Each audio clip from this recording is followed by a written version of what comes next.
장애인 문화복지신문 제510호 제1면 기사입니다. 경기도 3월 돌봄통합지원법 시행 앞두고 준비 상황 점검. 경기도가 오는 3월 시행을 앞둔 돌봄통합지원법과 관련해 지난 7일 도청에서 기관 통합돌봄 점검회의를 열고 준비 상황을 점검했다. 돌봄통합지원법은 의료 요양 등 지역 돌봄의 통합지원에 관한 법률을 줄여서 칭하는 말로 노인 장애인 등 돌봄이 필요한 사람이 살던 곳에서 필요한 서비스를 받을 수 있도록 묶어서 지원하자는 취지의 제도다. 예를 들어 노쇠, 장애, 질병, 사고 등으로 일상생활이 힘든 사람이 병원이나 시설에 가지 않고도 원래 살던 집과 동네에서 의료 요양 돌봄을 통합적으로 받도록 하자는 것이다. 장기 요양보험, 방문 요양, 보건소 서비스 등 서비스별로 각각 달리 신청해야 하는 기존 제도의 문제점을 해결하기 위해 한 번에 종합 판정만 받으면 필요한 서비스를 맞춤형으로 묶어서 제공하는 지역 통합 돌봄 체계를 법으로 만든 것이다. 2024년 3월 법이 제정됐고 본격 시행은 올해 3월 27일부터 시행될 예정이다. 법 시행을 앞두고 시군에서는 현재 돌봄 서비스 자원을 파악하고 협력 체계를 구축하는 준비를 진행 중이다. 경기도는 경기복지재단의 5명 규모의 경기도 돌봄통합지원단을 구성하고 시군별 돌봄통합 준비를 지원하고 있다.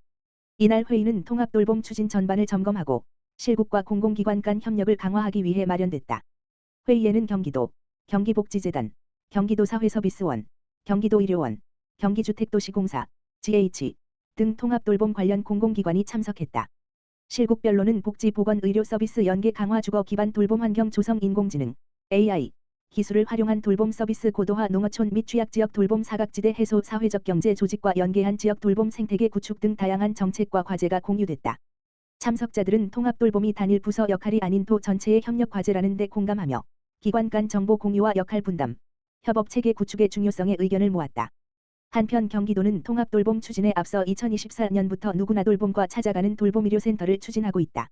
누구나 돌봄은 연령 소득 제한 없이 위기 상황에 놓인 모든 도민에게 돌봄 서비스를 지원하는 사업으로 올해부터는 도내 31개 시군으로 사업 대상을 확대할 예정이다. 찾아가는 돌봄의료센터는 거동이 불편한 도민들이 자신이 원하는 곳에서 진료를 받을 수 있도록 의료진이 집으로 방문해 의료 및 복지 서비스를 제공하는 사업이다. 경기도민은 3월 통합돌봄이 시작되면 언제 어디서나 돌봄 사업을 받을 수 있다. 김성중 경기도 행정일부지사는 통합돌봄은 고령화와 사회구조 변화 속에서 도민 삶의 질을 높이기 위한 핵심 정책이라며 그동안 누구나 돌봄과 찾아가는 돌봄의료센터 등 현장 중심 사업을 통해 축적한 경험을 바탕으로 보다 촘촘한 통합돌봄 체계를 구축하겠다고 말했다.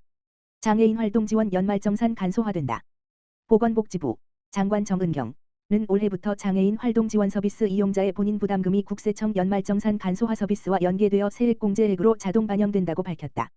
장애인 활동 지원 서비스는 혼자서 일상 사회생활이 어려운 장애인에게 활동 지원 서비스를 제공하여 장애인의 자립생활을 지원하고 가족의 돌봄 부담을 경감하는 제도로서 이용자는 소득 수준에 따라 최대 10%, 월 21만 6,200원 한정의 본인 부담금을 내게 된다. 2024년 2월 소득세법 시행령 개정에 따라 장애인 활동 지원급여 중 실제 지출한 본인 부담금이 의료비 세액공제 대상에 포함된 바 있다. 이번 연계는 2025년 귀속소득에 대해 적용되는 것으로 기존에는 별도 서류로 제출하였던 것을 개선하여 한국사회보장정보원 전자바우처 시스템과 국세청 연말정산 간소화 서비스가 자동 연계되도록 한 것이다. 이에 따라 장애인 활동 지원 서비스 이용자들은 이번 연말정산부터 활동지원기관에서 명세서를 발급받지 않고도 홈택스 간소화 서비스로 연말정산이 가능해진다. 차전경 장애인정책국장은 장애인 활동 지원 서비스 이용자들의 편의를 위해 연말정산 절차가 간소화되었다라면서 앞으로도 장애인들의 삶의 질 향상을 위해 최선을 다하겠다라고 밝혔다. 장애인 단체 운영의 공정성과 신뢰 높인다. 보건복지부 장관 정은경은 보건복지부 소관 장애인 단체의 투명하고 공정한 운영을 지원하기 위해 관계부처 및 외부 전문가 등과 TF를 통해 단체 운영 지침, 안, 마련을 추진한다고 밝혔다. 장애인 단체는 장애인의 권익 증진이라는 사회적 가치를 추구하는 법인으로서 장애인 정책의 발전을 위해 장애인식 개선, 정책 제안 등 공적 기능을 수행하고 있다. 이에 따라 장애인 단체의 투명성과 공공성, 민주적 운영 등에 대한 요구가 지속적으로 제기되고 있다. 보건복지부는 관계부처 및 외부 전문가 등과 협력하여 장애인 단체가 운영 과정에서 활용할 수 있도록 단체 운영 지침 별표 사인을 마련할 계획이다. 각 단체가 내부 규정을 신설하거나 정비하는 과정에서 해당 지침을 활용할 수 있도록 하여 분쟁 발생을 최소화하고 안정적인 운영을 지원할 계획이다. 단체 운영 지침, 안, 은 관계부처 및 외부 전문가 의견뿐만 아니라 장애인 단체의 의견을 수렴하여 확정 배포할 계획이며 향후 지속적으로 수정 보완하여 장기적인 행정 기준으로도 활용할 예정이다. 차전경 장애인정책국장은 단체의 자율성을 존중하는 범위 내에서 각 단체가 사회적 신뢰를 바탕으로 정부와 협력할 수 있는 기반을 구축할 수 있도록 지원해 나갈 계획이다라고 밝혔다. 경기도, 이천 등 세 곳에서 교통약자 위한 유니버설 디자인 사업 추진. 경기도가 올해 이천시, 시흥시, 구리시 등 세 곳에서 교통약자를 위한 유니버설 디자인 사업을 추진한다. 유니버설 디자인은 국적, 성별, 연령, 장애 여부와 관계없이 누구나 안전하고 편리하게 이용할 수 있도록 설계된 도시공간 및 환경 디자인을 의미한다. 올해 사업은 이천시 신하초등학교 안전통학길 조성, 시흥시 농업기술센터 일원 유니버설 디자인 공간 조성, 구리시 종합민원실 및 행정복지센터 내 외부 접근 공간 개선이다. 선정된 대상지는 총 15억 원을 지원받아 교통약자 등을 위해 시설, 공간 등을 개선한다. 앞서 도는 2014년부터 시군 공모를 통해 총 43곳에서 유니버설 디자인 사업을 추진했으며 2023년부터는 고령자와 장애인 등 교통약자를 위한 환경 개선에 중점을 둔 교통약자를 위한 유니버설 디자인 사업을 총 15곳에서 추진하고 있다. 지난해에는 경기도 최초 고령자 맞춤형 유니버설 디자인을 적용한 양주시 매곡리 경로당 무장애 어린이 놀이공간을 조성한 과천시 벼량 어린이공원 이용자가 쉽게 찾고 안전하게 접근할 수 있도록 개선한 구리시 보건소 모든 사람이 안전하고 편리하게 이용할 수 있는 안양시 명학공원 다 함께 배려하는 안산중앙역 로데오거리 통합놀이시설을 적용한 파주시 시립큰나무 미래어린이집 등 6곳이 준공됐다. 사업 추진 후 실시한 주민 만족도 조사 결과 만족도 86%, 편리성 향상 94%, 안전사고 예방 88%로 나타났다.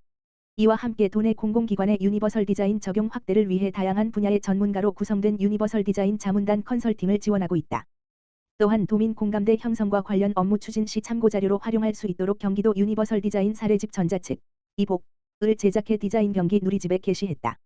아울러 도내 시군 담당 공무원을 대상으로 유니버설 디자인 교육을 실시해 사업 성과를 공유하고 우수 사례를 소개했으며 앞으로는 현장에서 바로 활용할 수 있는 실무 중심 교육을 통해 전문성을 더욱 강화할 계획이다.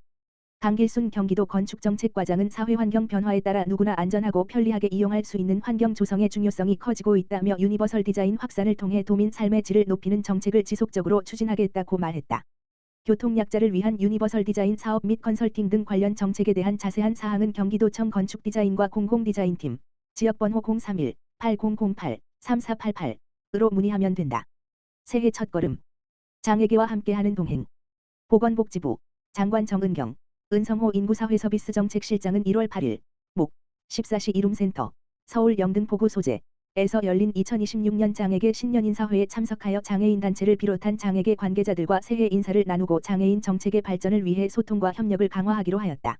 보건복지부는 2026년 장애인 지역사회 자립지원 시범사업 확대, 발달장애인 주간 방과 후 활동 서비스 확대, 최중증 발달장애인 돌봄 인력 전문수당 인상, 활동 지원 서비스 대상 확대 및 단가 인상 등 장애인의 삶의 질 강화를 위한 정책을 추진할 계획으로 실효성 있는 정책을 위해 장애계와 지속적으로 소통해 나갈 예정이다.